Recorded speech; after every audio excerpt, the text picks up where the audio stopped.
whippersnapper. Ang malalatigong galaw ng isang tuwalya kasama ang tamang bilis at tamang lakas ay maaaring makapag-produce ng isang mini sonic boom. Sa challenge na ito, gagamitin ng contestant ang tuwalyang nakadikit sa sahig para ma-shoot ang isang ping-pong ball sa bucket na may layong 15 feet. Kapag nagawa mo ito in 60 seconds, ikaw na ang pinakabagong milyonaryo. Okay, whippersnapper makakapagsabi kung mananalo kayo ng 1 million ngayong hapon dahil tulungan sila gagawin ng challenge. Isa-isa syempre paglalagay ng bola, pagtira ng bola.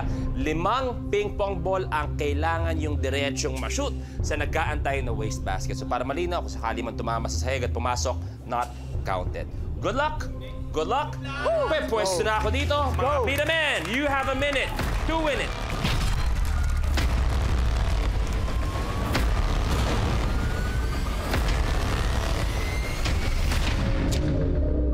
The game begins in 3, 2, 1. Go!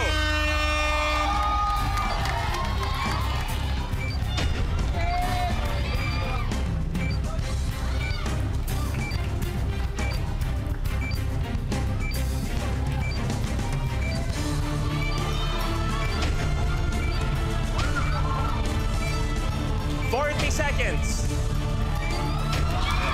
Not counted. Tumalbog. Tumalbog yun. Kailangan rekta. 30.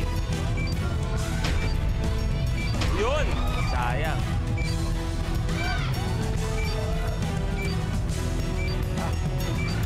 Para malinaw, yung isa na yan, not counted dahil tumalbog.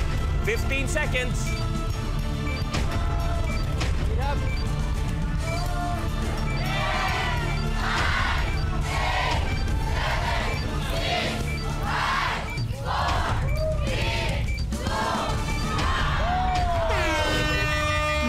Over.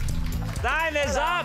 Yung kay Eris, ang lalapit ng iba, no? Sobra, so wala ang 1 million, pero meron pa rin kayong 50,000 pesos. At ang pinakamaganda, babalik pa kayo sa Friday sa Ultimate Last Tandem Standing. At doon, best of the best maglalaban-laban at pwede kayo manalo ng 1 million pesos. Palakpakan natin. Thank you very much sa inyo. Sabi enjoy kayo.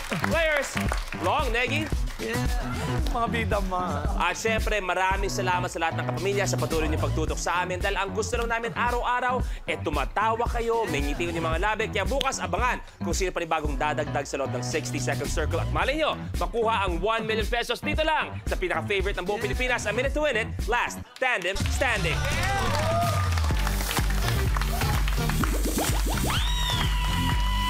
Layo ko yan, At tawagin natin ang favorite kapamilya stars nating lahat na nagbabalik. Eugene and Vica, Rob Manangkil and Maxine Magalon, Leon Cipriano and Mark Abaya, Jason Hernandez and Moira De La Torre.